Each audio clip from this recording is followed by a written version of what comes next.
शिक्षा विज्ञान तथा प्रविधि मन्त्रालय अन्तर्गतको आर्थिक वर्ष 2081-82 को विनियोजित विधेयकमा खर्च कटौतीको बारेमा आफ्नो प्रस्ताव राख्न गइरहेको छु।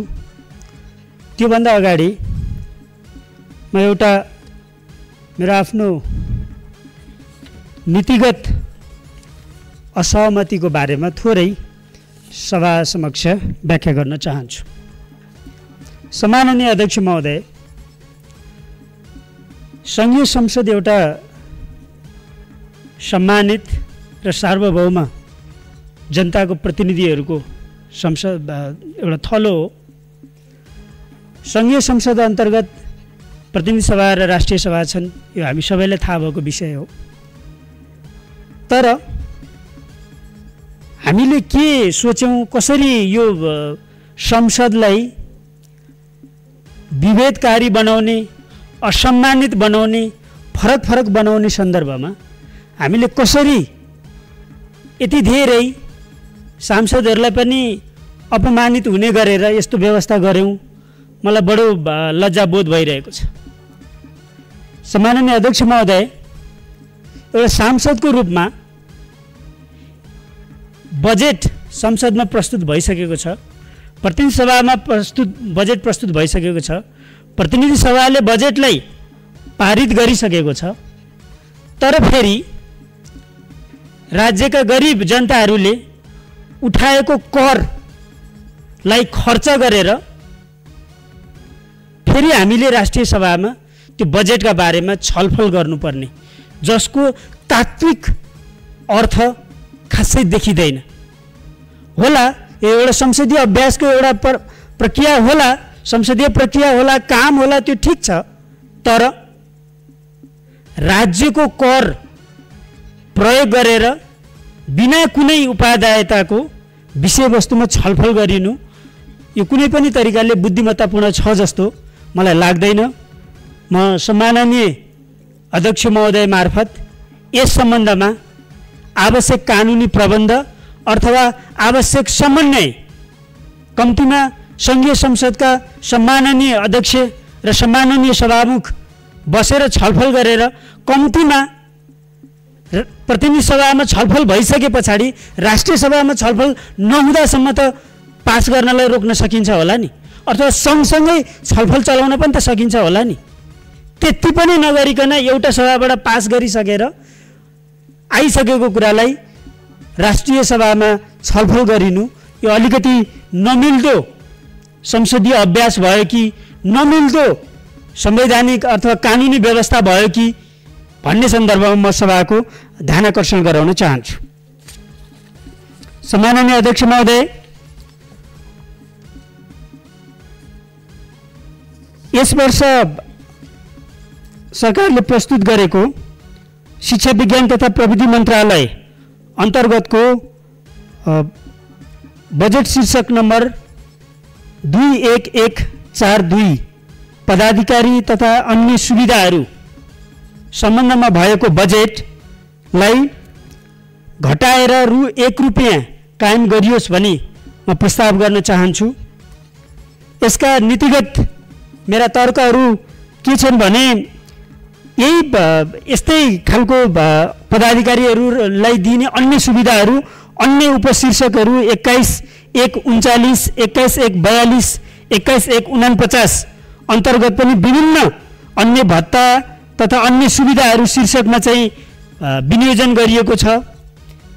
एकै प्रकृतिका खर्चहरू विभिन्न शीर्षकमा छुट्याएर यसरी राखिनुले चाहिँ नै दोहोरोपना देखाउने र यो रकम अघिल्लो 2079-80मा यो शीर्षकमा चाहिँ कुनै बजेट पनि नराखिएको, तर अहिले चाहिँ अकस्मात बजेटहरू राखिएको सन्दर्भमा यो बजेट घटाएर रु 1 रुपैयाँ कायम गरियोस् भन्ने म प्रस्ताव पेश गर्न चाहन्छु।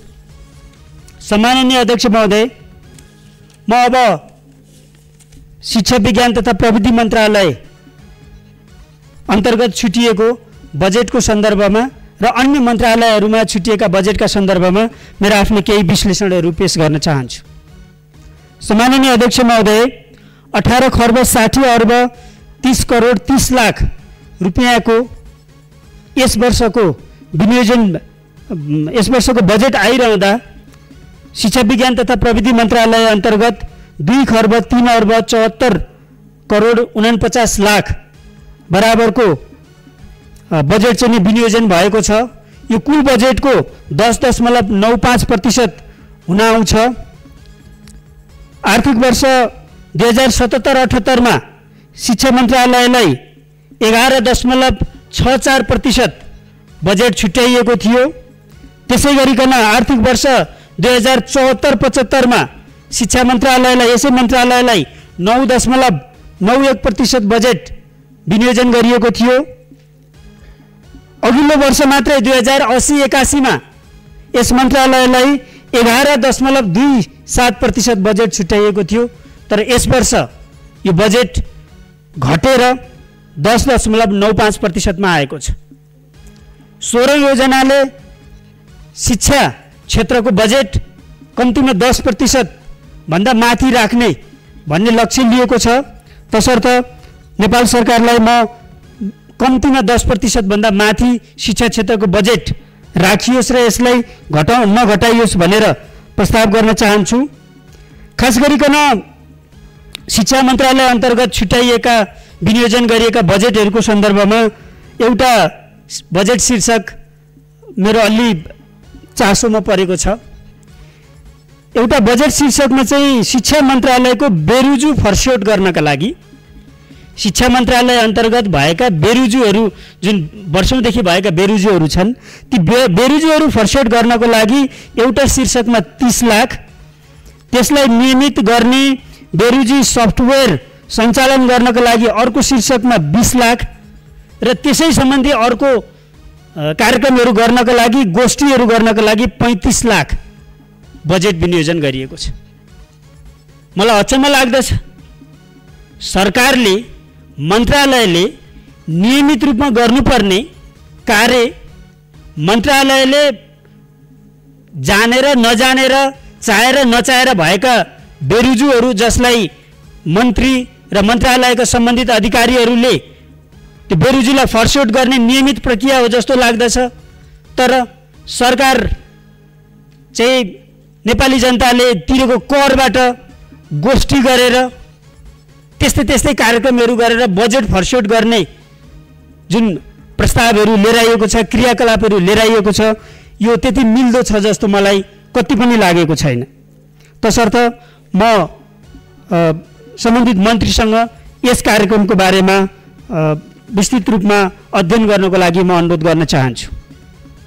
सम्माननीय अध्यक्ष महोदय, यस मन्त्रालय अन्तर्गत अपाङ्गता भएका विद्यार्थी, अपाङ्गता भएका शिक्षक र समग्र अपाङ्गता भएका समुदायको लागि पनि विभिन्न खालका कार्यक्रमहरू लिएर आइएको मैले बजेट को कार्यक्रम पढ्दाखेरि देखेँ। ती कार्यक्रमहरू समग्रमा राम्रै देखिन्छन्। खास गरिकन अपाङ्गता भएका शिक्षकहरूलाई शिक्षण सिप विकास सम्बन्धी तालिमहरू सञ्चालन गर्ने, विशेष विद्यालय र स्रोत विद्यालयहरूमा तालिमहरू सञ्चालन गर्ने र अपाङ्गता भएका बालबालिकाहरूको प्रारम्भिक पहिचान गर्ने भनेर राम्रा खालका कार्यक्रमहरू पनि राखिएको देखिन्छ। राष्ट्रपति शैक्षिक सुधार कार्यक्रम अन्तर्गत करियर काउन्सिलिङ, जो माननीय मन्त्रीज्यूले असाध्यै ब्रान्डिङ गरिराख्नु भएको छ, करियर काउन्सिलिङ चाहिन्छ भनेर, यो आफैमा राम्रो कार्यक्रम त हो। तर करियर काउन्सिलिङको बारेमा विशेष गाइडलाइनहरू नबनाइकन, कार्यविधिहरू नबनाइकन, हैन, यसलाई चाहिँ अलिकति ध्यान नदिकन कार्यान्वयन गर्न जाने हो भनेदेखि यसको दुरुपयोग हुन सक्ने प्रशस्त सम्भावनाहरू देखिन्छन्। तसर्थ म माननीय मन्त्रीज्यूको विशेष ध्यानाकर्षण गराउन चाहन्छु। त्यसै गरिकन विद्यालय बाहिर अहिले पनि नेपालका सार्वजनिक विद्यालयहरूभन्दा सार्वजनिक विद्यालयमा भर्ना हुन पनि नआएका र विद्यालय छोडेर विद्यालय बाहिर रहेका 7% भन्दा बढी किशोर किशोरी अथवा युवाहरू छन्। बजेटको सरसर्ती पढ्दाखेरि बजेटले त्यसलाई छोएको देखिँदैन। केही मन्त्रालयभित्र केही दाताहरूले दिएका केही 1-2टा परियोजनाहरू छन् त्यस सम्बन्धी काम गर्ने, तर नेपाल सरकारले यति धेरै युवा किशोर किशोरीहरूलाई एड्रेस गर्ने गरेर खासै कार्यक्रम लिएर आएको देखिँदैन। त्यसै गरिकन शिक्षा मन्त्रालय अन्तर्गत शिक्षाको गुणस्तर सुधारका सन्दर्भमा खासै ठोस कार्यक्रमहरू भएका पनि देखिँदैनन्। हामीले अस्ति भर्खर एसई को रिजल्ट देख्यौँ, जम्मा 48% विद्यार्थीहरू पास भएका छन् र कयौँ विद्यालयहरूमा त एकजना विद्यार्थी पनि पास नभएको पनि देखिएको छ। यस्तो खालको शैक्षिक गुणस्तरले हामी कहाँ पुगौँला?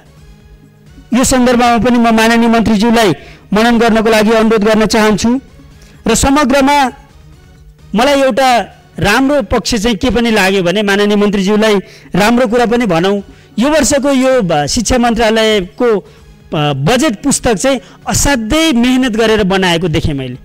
यसमा शिक्षा क्षेत्रसँग सम्बन्धित प्राय सबै खालका सूचनाहरू अगाडिदेखि पछाडिसम्म नीतिदेखि लिएर संवैधानिक व्यवस्थादेखि लिएर नेपाल सरकारका नीतिदेखि लिएर यो वर्षका कार्यक्रमदेखि लिएर सबै खालका एसडिजीमा भएका व्यवस्थादेखि लिएर ती सबै कुरा राखेर यो पुस्तक चाहिँ निकालिएको छ। असाध्यै राम्रो भएको कुरा म चाहिँ जानकारी गराउन चाहन्छु।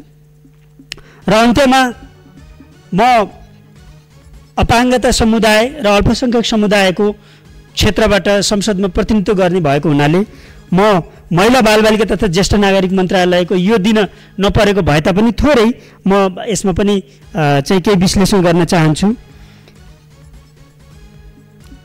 अचम्म लाग्दो कुरा के छ भने माननीय अध्यक्ष महोदय, यस वर्ष माननीय महिला बालबालिका तथा ज्येष्ठ नागरिक मन्त्रीज्यूले प्रस्ताव गर्नुभएका विभिन्न कार्यक्रमहरूमा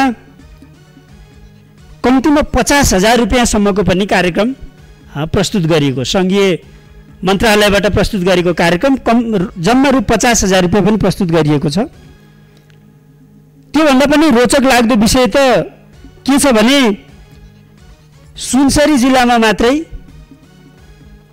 2वटा कार्यक्रम मन्त्रालयका 2वटा कार्यक्रम अन्तर्गतका के भन्छ मेजोरिटी अफ द कार्यक्रमहरू चाहिँ धेरै जसो कार्यक्रमहरू सुनसरी जिल्लामा मात्रै प्रस्तुत गरिएका छन्।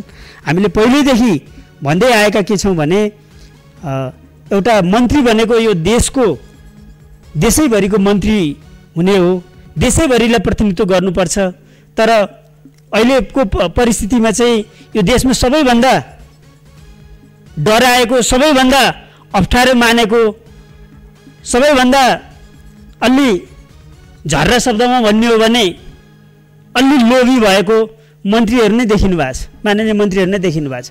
भयभरका बजेट जति आफ्नै निर्वाचन क्षेत्रमा यदि केन्द्रित गर्ने हो भने मुगुका हुम्लाकादेखि सोलुखुम्बुका लगायतका जनताहरूले कसरी बजेटमा चाहिँ पहुँच राख्ने हो, यो विषयमा पनि मन्त्रीज्यूहरूले सम्माननीय प्रधानमन्त्रीज्यूले चाहिँ विशेष ध्यान दिनु चाहिँ आवश्यकता देखिन्छ। अपाङ्गता सशक्तिकरण र पुनर्स्थापना अन्तर्गत छुट्याएका बजेट बिना कुनै मापदण्ड, बिना कुनै प्रवाह अलि खुल्ला रूपमा भन्ने हो भनेदेखि त बाहिर हल्ला त के छ भने राजनीतिक पूर्वाग्रह राखेर त्यस्तै संस्थाहरूमा बजेटहरू चाहिँ विनियोजन गरेको सम्म कुराहरू आएको छ। अब यस्तो प्रक्रियाबाट हामीले बजेटको विनियोजन गर्दै जाने हो भनेदेखि म सानै छँदा तपाईहरु त धेरै राजनीतिमा खारिसक्नु भएको थियो होला, खास गरिकन 50-51 सालतिरदेखि म अलि नजिकबाट राजनीतिलाई निहाल्न सक्छु। त्यतिखेर जस्तो खालको राजनीतिमा जस्तो खालको चाहिँ अनियमितता कुशासनका अभ्यासहरू हुने गर्थे, आज 30 वर्ष पछाडि पनि त्यतिखेर युवा भएका राजनीतिज्ञहरूले अहिले गरेको राजनीतिक अभ्यास पनि फेरि त्यस्तै खालका, त्यसरी नै डाडु पड्नियो चलाउने खालका चाहिँ अभ्यासहरू गर्यौं भने हामीले देशलाई अग्रपंक्तिमा लैजानको लागि, समृद्धिमा लैजानको लागि, समुन्नत नेपाल बनाउनको लागि हामीलाई ज्यादै अप्ठ्यारो पर्नेछ। म यति कुरा राखेर मेरो आफ्नो भनाइ चाहिँ यही अन्त्य गर्न चाहन्छु। हस्त, धन्यवाद। सत्ता पक्षको सांसद हो, त्यसैले यो बजेटको समर्थन गर्दछु। मैले यो बजेट पारित हुँदै गर्दा हुन्छ कि हुन्नमा म हुन्छ भनेर हात उठाउँछु, तर मेरा केही सुझावहरू छन्, केही प्रश्नहरू छन्। हिजो बजेट मन्तव्य राख्दै गर्दा बजेटको पुस्तकमा केही आशालाग्दा कार्यक्रमहरू पनि थिए, केही नवीन कार्यक्रमहरू पनि थिए। हामीले अर्थमन्त्रीज्यूलाई धन्यवाद दिएको पनि हो। तर आज विनियोजन विधेयक हेर्दै गर्दाखेरि विनियोजन विधेयकमा जसरी बजेट विनियोजन गरिएको छ, हामीले संविधान लेख्यौँ र त्यो संविधानमा नेपाली जनताका हक अधिकारहरूलाई सुनिश्चित गर्यौँ। तर त्यसको एउटा चित्र कोर्यौँ आर्थिक रूपान्तरणको, कस्तो अर्थतन्त्र बनाउने भनेर त्यो संविधानमा उल्लेख गर्यौँ। समाजवाद उन्मुख अर्थतन्त्र भनेर भन्यौँ। तर आज यो विनियोजन विधेयक हेर्दै गर्दा हामीले समाजवादलाई कहिल्यै भेट्न सकौँला, मेरा प्रश्नहरू छन्। त्यो प्रश्न मैले किन गरिरहेको छु भने आज नयाँ युग भनेर हामीले भन्दै गर्दा मन्त्रीज्यूहरू, तपाईहरूले कुनै सांसदले योजना पेश गर्नुभयो, अनुहार हेरेर मैले मेरो नजिकको सांसद, मैले चिने जानेको, यति त पास गरिदिइहालौँ, यति बजेट त छुट्याइदिइहालौँ भनेर छुट्याउने गर्नुहुन्छ। निर्देशमा होइन, प्रायोरिटीमा होइन। त्यसैले गर्दाखेरि यो सिस्टम कहिले अन्त्य हुन्छ, कहिले बदलिन्छ, यो प्रश्न हामीले धेरै पटक गरेका छौँ। 1 लाख बजेटले यो देशमा हामी यो देशलाई समाजवादमा पुर्याउँछौँ, हामीले समाजवादलाई भेट्छौँ, समाजवादका आधारहरू निर्माण गर्न सक्छौँ, सक्दैनौँ। अनि हामी देखाउँछौँ रुस र युक्रेनको द्वन्द्वको कारणले गर्दाखेरि अर्थतन्त्र कमजोर भयो, विकास गर्न सकिएन, समृद्ध देश बनाउन सकिएन। रुस र युक्रेनको द्वन्द्वले भनेको हो 1 लाख बजेट छुट्याउन भनेर। रुस र युक्रेनको द्वन्द्वले इजरायल र प्यालेस्टाइनको द्वन्द्वले भनेको हो 5 लाख बजेट छुट्याउन भनेर, 50,000 बजेट छुट्याउन भनेर। अनि हाम्रो संविधानमा के कुरा उल्लेख छ, के कुरा लेखेका छौँ, सङ्घले कस्तो बजेट विनियोजन गर्ने भनेर लेखेका छौँ। सङ्घले चाहिँ एउटा गेम चेन्जर आयोजनाहरू जसले जनता धेरैभन्दा धेरै जनताहरूलाई लाभ दिन सक्छ त्यस्ता बजेटहरू विनियोजन गर्ने भनेर भन्ने संविधानको मकसद छ। तर हामीले त्यसो गरेका छौँ त छैनौँ। त्यसैले गर्दाखेरि आज पनि हामी नयाँ युगमा प्रवेश गर्न सक्छौँ भनेर यो बजेट हेर्दै गर्दाखेरि भन्ने ठाउँ छैन।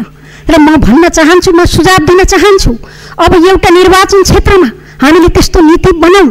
एउटा निर्वाचन क्षेत्रमा सङ्घले कम्तीमा 3टा बढीमा 3-4वटा सम्मको योजनाहरू चाहिँ बजेट विनियोजन गर्ने गरी त्यस्तो खालको यो योजनाहरूमा बजेट विनियोजन गरोस्। एउटा जिल्लामा बढीमा 8वटा सम्मको सङ्घले चाहिँ बजेट विनियोजन गर्ने गरी, त्यो जिल्लाको रूपान्तरण हुने गरी, त्यो निर्वाचन क्षेत्र, त्यो जिल्लाको चाहिँ मुहार बदल्ने गरी, धेरैभन्दा धेरै जनतालाई लाभ दिने गरी त्यस्ता आयोजनाहरू मात्रै सङ्घले विनियोजन गरोस्। त्यसका निम्ति बरु निर्वाचन क्षेत्रका सांसदहरू, सङ्घीय सांसदहरूले आयोजना छनौट गर्ने र सांसदहरूले सिफारिस गर्ने, जसले भूगोल जानेको हुन्छ, जसले त्यो विकास थाहा पाएको हुन्छ, त्यहाँको कसरी मुहार बदल्न सकिन्छ भन्ने कुरा थाहा पाएको हुन्छ, उहाँ सांसदहरूकै नेतृत्वमा आयोजना छनौट गर्ने। सांसदहरूले विज्ञहरूसँग बस्नुहोला, जनप्रतिनिधिहरू स्थानीय तह र प्रदेशका जनप्रतिनिधिहरूसँग पनि बस्नुहोला, बसेर योजनाको छनौट गर्नुहोला। त्यो अनुसार सिफारिस गरेका आयोजनाहरूलाई बजेट विनियोजन गरौँ। परिवर्तन गर्ने आँट गरौँ। परिवर्तन गर्ने आँट नगर्दाखेरि अनि हामी चाहिँ युग, नयाँ युग भनेर भन्दै गर्दा संसारका कतिपय देशहरू कहाँ पुगिसके, कहाँ पुगिसक्यो, अनि हामी चाहिँ कछुवा गतिमा हिँड्दै गर्दाखेरि साँच्चै time and tide wait for none. समय र ज्वारभाटाले त कसैलाई पनि पर्खँदैन। Time once gone can not be return again. एकपटक गएको समय कहिले पनि फिर्ता गर्न सकिँदैन। समय दौडिरहन्छ, हामी चाहिँ सुस्त गतिमा हिँडिरहने। यसरी परिवर्तन सम्भव छैन। त्यसैले गर्दाखेरि यसतर्फ सरकारको ध्यान जाओस्, म अनुरोध गर्न चाहन्छु। म शिक्षा मन्त्रीज्यू यहाँ हुनुहुन्न, मन्त्रीज्यूहरू आउन जाँगर लागेन कि आज धेरै मन्त्रीज्यूहरू हुनुहुन्न। मेरा केही जिज्ञासाहरू शिक्षा मन्त्रीज्यूतर्फ पनि थिए। शिक्षा मन्त्रालयमा इन्टरनेसनल फोरममा गएर भाषण गर्ने 20% बजेट शिक्षामा छुट्याइन्छ भनेर आज 10.95% मात्रै शिक्षामा बजेट विनियोजन गरिएको छ। त्यसैले मन्त्रीज्यू म अनुरोध गर्न चाहन्छु, अब कुरा गरेर होइन, अब कुराले आकाशको तारा झारेर होइन, समृद्ध देश बनाउनका निम्ति शिक्षालाई गुणस्तरीय बनाउन जरुरी छ। संसारमा जति पनि देशहरूले विकास गरेका छन्, जति देशहरूले समृद्ध देशहरू भएका छन्, त्यो मान्छेका मस्तिष्कले गर्दा, मान्छेको मस्तिष्कमा भएको ज्ञान र मान्छेको हातमा भएको सिप, त्यो जनशक्तिले मात्रै देशलाई समृद्ध देश बनाउन सक्छ। त्यसैले गर्दाखेरि गुणस्तरीय शिक्षामा मन्त्रीज्यूको ध्यान गएको छ कि छैन? म मन्त्रीज्यूलाई सुझाव दिन चाहन्छु, तपाईको ध्यान त्यता गएको छ। शिक्षकहरूलाई एउटा शिक्षकका मनभित्र भएका आस्थाका फूलहरू निमोट्न तपाईको ध्यान गएको छ। लोकतन्त्रको सुन्दर पक्षलाई पाता कसेर, मुठी कसेर हिर्काउनतिर तपाईको ध्यान गएको छ। त्यो किमार्थ पनि ठिक होइन, लोकतन्त्रको सुन्दरता होइन। एउटा शिक्षकले विद्यालयभित्र राजनीति गर्न पाउँदैन, त्यो हुँदैन, मिल्दैन। तर एउटा शिक्षकको विचार हुन्छ, त्यो वैचारिक स्वतन्त्रता हुन्छ कि हुँदैन? हुन्छ। एउटा शिक्षकले आस्था राख्न पाउँछ कि पाउँदैन? पाउँछ। विद्यालय बाहिर शिक्षकले आस्था राख्न पाउँछ। त्यसैले म अनुरोध गर्न चाहन्छु, आज शिक्षालाई गुणस्तरीय बनाउनतिर ध्यान दिउँ। शिक्षा क्षेत्रमा भएका विकृतिहरू जे छन्, विश्वविद्यालयमा भएका विकृतिहरू जे छन्, त्यसलाई अन्त्य गर्नतिर ध्यान जान पर्यो। हामीले टेक्नोलोजीको कुरा गर्छौँ, प्राविधिक शिक्षाको कुरा गर्छौँ। आज प्राविधिक शिक्षालाई शिक्षाको मूलधारमा ल्याउन सकेका छौँ कि छैनौँ?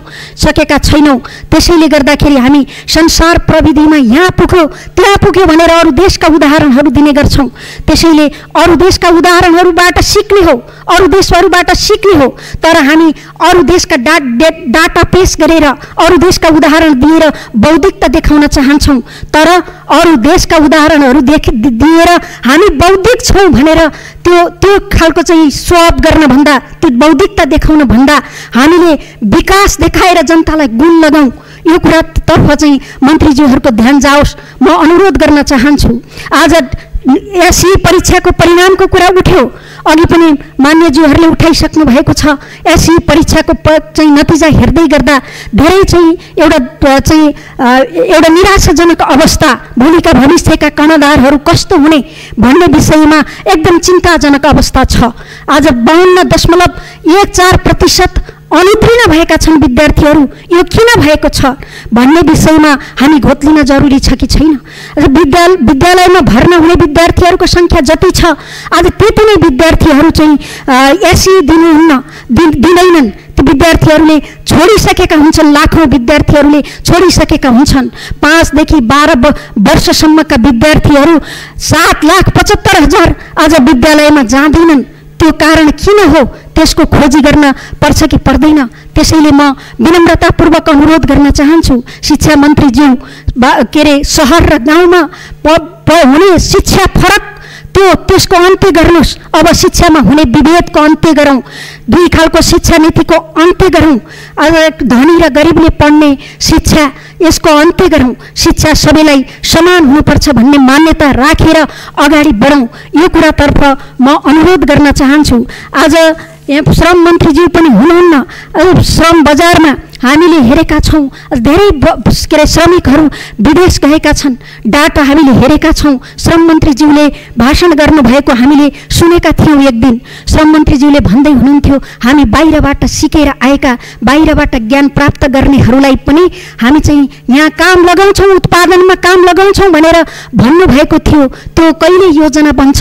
म चाहिँ प्रश्न गर्न पनि चाहन्छु। कानुन मन्त्रीज्यू यहाँ हुनुहुन्न। हामीले केही महिना अगाडि एउटा सङ्कल्प प्रस्ताव पेश गरेका थियौँ। मौलिक हक सम्बन्धी मौलिक हक कार्यान्वयन गर्नका निम्ति बनाउनु पर्ने कानुनहरू अहिले पनि 13वटा कानुनहरू बाँकी छ। त्यो समय सीमा तोकेर अब असोजको 3 गतेभित्र चाहिँ बनाउनु पर्छ भनेर हामीले समानुपातिक समावेशी सिद्धान्त थपेर पनि 16औं शताब्दीको मध्यतिर ब्रिटिस साम्राज्यका सामन्त, जमिनदार र पुँजीपतिहरू मिलेर त्यहाँका श्रमजीवीहरूलाई दमन गर्नका निम्ति अवलम्बन गरिएको र संसारभरि आफ्नो औपनिवेशिक शासन फैलाउनका निम्ति सिर्जना गरिएको संवैधानिक राजतन्त्रात्मक शासन प्रणाली 2 सदनात्मक हाउस अफ लर्ड र हाउस अफ कमन्स सहितको संसदीय व्यवस्था स्थापना भएको थियो। त्यही ब्रिटेनमा अवलम्बन गरिएको त्यही शासन व्यवस्था सहितको संसदीय व्यवस्था अहिले पनि छ र हामीले पनि अनेक पटक क्रान्ति गरेका भन्छौँ। तर बेलायतमा 364 वर्ष पहिले स्थापना गरिएको त्यही संसदीय व्यवस्था र त्यही अल्पमतले शासन गर्ने फर्स्ट पास्ट दि पोस्ट निर्वाचन प्रणाली अवलम्बन गरिरहेका छौँ। त्यहाँ अहिले पनि संवैधानिक राजतन्त्र छ, हामी कहाँ संवैधानिक राष्ट्रपति छ। झन्डै उस्तै मान्नुपर्ने हुन्छ। यहाँका राष्ट्रपतिले बेलायतको राजाले जस्तै संवैधानिक काम गर्छन्। संवैधानिक राजतन्त्र सहितको शासन सुरु भएपछि नै अङ्ग्रेज साम्राज्य विश्वव्यापी रूपमा फैलिएको थियो। तर अङ्ग्रेज साम्राज्यवादले नेपालमाथि घातक हमला गरेर आधाभन्दा धेरै भूमि कब्जा गरे पनि नेपाललाई कहिले आफ्नो उपनिवेश बनाउन सकेन। कहिले कसैको उपनिवेश नभएको राष्ट्र दक्षिणी एसियामा नेपाल मात्र हो। हामी अहिले पनि त्यही संसदीय व्यवस्था अन्तर्गत छौँ र आर्थिक वर्ष 81-82 का निम्ति सरकारले प्रस्तुत गरेको बजेटको विनियोजन शीर्षक अन्तर्गतको छलफलमा छौँ। विनियोजन विधेयकको छलफलमा भाग लिने मान्यज्यूहरूले कुनै पनि मन्त्रालय अन्तर्गत विनियोजित रकममा सन्तुष्ट भएर खुसी साथ समर्थन गरेको पाइएको छैन।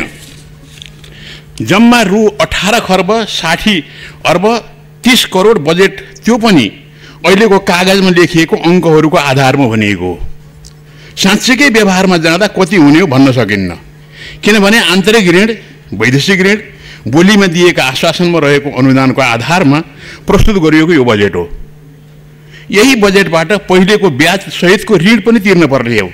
त्यसकारण यो घाटा बजेट हो। संसदीय व्यवस्थामा हामी प्रवेश गरेको 2015 सालदेखि हो। बीचमा राजाको ठाडो शासनले 30 वर्ष खायो, तर बजेटको ढाँचा काचा अहिलेको जस्तै थियो। गणतन्त्र आइसकेपछि केही परिवर्तन गर्न सकेका छैनौँ। यसरी भन्नुपर्दा 66 वर्षदेखि यसै गरी बजेट पढ्दै आएका छौँ। अहिले हामीले जति विनम्र भएर अनुरोध गरे पनि, विद्वत्ता पस्किए पनि, जतिसुकै रोइ कराई गरे पनि थपथाप केही हुनेवाला छैन। त्यसो भएर मैले यसपटकको बजेटको सिद्धान्त र प्राथमिकता, नीति तथा कार्यक्रम, बजेट वक्तव्य र विनियोजन विधेयकलाई आलोचनात्मक समर्थन गर्दछु। यसमा भन्नुपर्ने मेरो केही छैन, हुनेवाला पनि छैन। तर पनि मैले थप केही विषयहरूका सम्बन्धमा आफ्ना विचार राख्न चाहन्छु। सम्मानीय अध्यक्ष महोदय, हामी बाहेक संसारका धेरै मुलुकहरूले आफैले विकास गरेका भौतिक वस्तु र ज्ञान निर्यात गरेर विदेशी मुद्रा आर्जन गर्छन्। हामीले भने आफ्ना होनहार मानव शक्तिलाई निर्यात गरेर विदेशी मुद्रा आर्जन गर्छौँ। यसैमा हामीले गर्व पनि गरिरहेका छौँ। त्यसरी रगत पसिना बेचेर प्राप्त भएको विप्रेषण देशको उत्पादन वृद्धि र नयाँ निर्माणमा होइन, विदेशबाट उपभोग्य वस्तु ल्याउनका निम्ति खर्च गरिरहेका छौँ। त्यसरी प्राप्त भएको विप्रेषण देश विकासको निम्ति मात्र खर्च गर्ने विचार पटक पटक कम्युनिस्ट पार्टीका नेता प्रधानमन्त्री भए पनि, नेपाली काङ्ग्रेसका नेता भए पनि 66 वर्षको यो सदनमा कहिल्यै प्रस्तुत हुन सकेन। त्यही भएर हामी गरिब छौँ, हेपिएका छौँ र लखेटिएका छौँ। सम्मानीय अध्यक्ष महोदय, नेपालको संविधानले लोकतान्त्रिक मूल्य मान्यतामा आधारित समृद्ध समाजवाद निर्माण गर्ने मार्गदर्शन गरेको छ। समाजवाद निर्माण गर्न सुरु नगरी समाजवाद आफै निर्माण हुँदैन। मैले समृद्धि प्राप्त गरेका गैर कम्युनिस्ट मुलुकहरू र समृद्धि प्राप्त गरेका कम्युनिस्ट मुलुकहरूको विकास प्रक्रियालाई अध्ययन गरेको छु। ती सबै मुलुकहरूले उत्पादनको सबभन्दा ठुलो साधनको रूपमा रहेको भूमि राष्ट्रियकरण गरेका छन्। जुन जुन मुलुकले त्यो समृद्धि उत्पादनको मुख्य साधन भूमिलाई व्यक्तिगत सम्पत्तिका रूपमा राख्न दिएका छन्, हामी जस्तै गरिबीमा अहिले पनि छटपटाइरहेका छन्। त्यसो भएर म जतिसक्दो छिटो नेपालको सम्पूर्ण कृषि उत्पादनको भूमि राष्ट्रियकरण गर्न नेपाल सरकारलाई अनुरोध गर्छु। संसारका अरू सबै मुलुकहरूले राष्ट्रियकरण गर्दा कुनै मुआवजा दिएनन्, तर नेपालको कृषि भूमि नेपाली जनताले रगत पसिना लगानी गरेर आर्जन गरेको हुनाले सरकारले भूमिपतिहरूलाई चलनचल्तीको मूल्य प्रदान गरेर राष्ट्रियकरण गर्नुपर्छ। मूल्य बापत अहिले नेपाल सरकारले ब्याङ्क ग्यारेन्टी दिनुपर्छ। त्यो सम्पूर्ण मूल्य सरकारले पूर्व भूमिपतिहरूकै नाममा नेपालमा औद्योगिकरण लागू गर्दाखेरि त्यही लगानी गरिदिनुपर्छ। यहाँबाट नेपालको समृद्धि सुरुवात पनि हुनेछ। त्यसरी प्राप्त हुने भूमि कम्पनीका आधारमा हिमाली पिउने पानी, जडीबुटी उत्पादन, चौरी, भेडा, च्याङ्ग्रा पालन, फलफुल उत्पादन, स्याउ, सुन्तला, आँप, लिची र तरकारी, चिया, कफी अनि खाद्य पदार्थ, माछा पालन, मासु, अन्डा, दुध उत्पादनमा लगानी गर्नुपर्छ। त्यसै गरी अन्तर्राष्ट्रिय व्यापार, घरेलु व्यापार, औद्योगिक उत्पादनमा लगानी गर्नुपर्छ। प्रत्येक पालिका केन्द्रमा अत्याधुनिक बजार विकास गर्नुपर्छ। त्यसै गरी शिक्षा, स्वास्थ्य, खेलकुद, मनोरञ्जन प्राप्त त्यहाँबाट चाहिँ गर्नुपर्छ। यसो गर्न सकियो भने 2 करोडभन्दा धेरै नेपालीले देशभित्रै रोजगारी प्राप्त गर्नेछन्। त्यसरी नै शहरीकरण र बजारीकरण पनि व्यापक रूपमा लागू गर्न सकिनेछ। त्यस्तो अवस्थामा राष्ट्रव्यापी रूपमा बेरोजगारी समाप्त हुनेछ। काम गर्न उमेर पुगेका सबै व्यक्ति काममा संलग्न हुनेछन्। दैनिक रूपमा ज्यालादारी काममा संलग्न भएर पैसा आर्जन गर्ने र त्यसैबाट आफ्नो जीवन निर्वाह गर्ने चलन नेपाली जनताको उच्च स्तरको संस्कृति हुनेछ। सम्माननीय अध्यक्ष महोदय, नेपाल राष्ट्रलाई सधैँ गरिब हुनु प्रेरित गर्ने हामीले अवलम्बन गरेको यो संसदीय शासन प्रणाली र निर्वाचन प्रणाली नै हो। अब साहस गरेर नेपालको संविधान संशोधन गरी प्रत्यक्ष निर्वाचित राष्ट्रपति प्रणालीमा प्रवेश गरौँ। त्यसै गरी सधैँ अल्पमतको अवस्थामा सबै राजनीतिक पार्टीहरूलाई पुर्याउने अल्पमतीय वर्तमान निर्वाचन प्रणाली परित्याग गरेर व्यक्ति होइन पार्टी निर्वाचित हुने पूर्ण समानुपातिक निर्वाचन प्रणाली अवलम्बन गरौँ। पार्टी निर्वाचित हुने प्रणाली भए पनि उम्मेदवारहरू पहिले नै तय गरेर जनताका बीच प्रस्तुत गर्ने प्रणाली स्थापित गरौँ। यसरी निर्वाचन गर्दा राष्ट्रपति, मुख्यमन्त्री, पालिका प्रमुख र प्रतिनिधि सभा सदस्य तथा प्रदेश र पालिका सभाका सदस्यहरूको पनि एकै दिन एउटै मतबाट निर्वाचन गर्ने व्यवस्था गरौँ। त्यसरी टुङ्गो लगाउँ। निर्वाचन खर्चबाट सबै जोगिनेछौँ। जाल, झेल, कपट, बुथ कब्जा, मत किनबेच जस्ता अग्राह्य क्रियाकलापबाट पनि हामी बन्दैछौँ। परिणाम पनि निर्वाचन कार्यालयले एकै दिन गर्न सक्नेछ। धन्यवाद।